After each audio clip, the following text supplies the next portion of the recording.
21 anos de idade eu me caso com um rapaz que era um pequeno empresário da cidade, que tem uma história muito linda também. E os meus pais foram no meu casamento para não ficar feio para a sociedade, porque até então eles também não conversavam comigo ainda pelo fato de eu ter me apaixonado em Jesus. Meu casamento, então, meus pais foram. 1 ano de casada, eu fico grávida e tive um aborto de 3 meses. Passa um tempo, fico grávida de novo, outro aborto eu tive. Descobriu que eu tinha falta de progesterona e que não conseguia engravidar, nem segurar gestação alguma sem remédio para engravidar. Então eu tomo remédio, fico grávida novamente, e com 8 meses de gestação, justamente no dia que eu completo 24 anos de idade, nasce a minha primeira filha, Letícia, branquinha dos olhos azuis como o pai, linda. A minha mãe ainda era muito longe de mim, os meus pais não se aproximavam de mim pelo fato de eu estar apaixonada em Deus. E eu me lembro que a minha mãe, então, foi ao hospital porque era a primeira neta que havia chegado na casa. E neto quebranta muito o coração dos nossos avós, dos pais, né? Mamãe foi no hospital e eu me lembro que eu pensei assim, que coisa boa, que bom que a minha mãe veio aqui agora me ver a netinha, né? E eu lembro que quando a minha mãe chegou, passados uns 10 minutos, pediram a minha menina, a enfermeira me pediu a neném para dar banho na neném e me devolver para me ter alta. A minha mãe, então, sai do quarto, chama a minha mãe, entrega a neném, passa um pouquinho, a minha mãe sai do quarto, chamaram também meu marido, e eu fiquei sozinha. E eu ainda falei assim para Deus, que bom que nada teve que acontecer, porque a minha mãe agora voltou a falar comigo. E ela simplesmente se negava a falar comigo. E eu me lembro que naquele momento, então, entra no meu quarto a chefe da pediatria do Hospital da Mulher em Goiânia. Aquela chefe da pediatria começou a acalentar as minhas mãos como ia me dar alguma notícia. Ela disse, mãezinha, acabou de acontecer uma fatalidade. A sua filha acabou de cair do braço da enfermeira e veio a óbito. Minha primeira filha caiu do braço da enfermeira e veio a óbito. É muito fácil você levar um bebê para casa, mas você levar um caixão é muito difícil, minha querida. Mas eu queria fazer um parêntese aqui e dizer o seguinte, lembra que a minha mãe me falava que eu ia perder um filho como ela havia me perdido para Deus?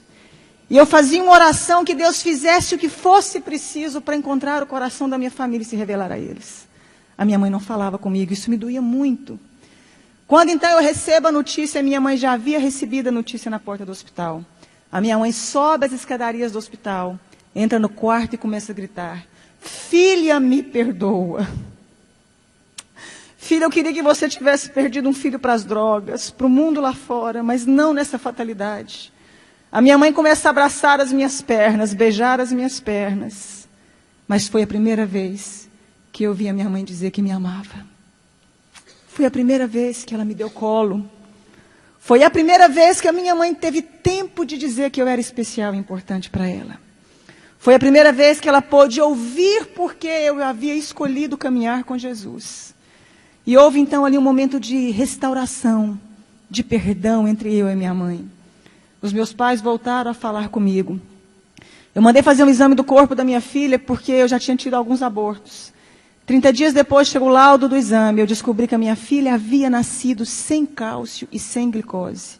A Letícia jamais iria andar e teria convulsões simultâneas. E a minha médica fala para mim, adota um filho porque você não pode mais ser mãe. Mesmo com os remédios, sua filha veio com problema. E eu disse que eu acreditava num Deus capaz de mudar a nossa vida, a nossa história, a nossa sorte. 1 ano depois eu dei à luz a uma criança linda, perfeita e sadia chamada Angélica. Faz 11 anos mês que vem. 3 anos depois dei à luz a Annelise, tem 8 anos hoje. Mais 3 anos dei à luz ao Cirino Júnior. Todos perfeitos e sadios. Se eu acabasse aqui a minha história,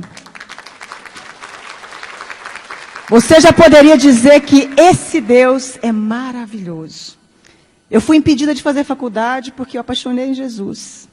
Eu lembro que eu escutava uma frase muito comum, que eu ia casar com um pé rapado e com um Zé Ninguém. Com um homem sem futuro, porque não existiam pessoas prósperas no meio que eu convivia. Me casei com meu esposo, ele era um pequeno empresário de fato.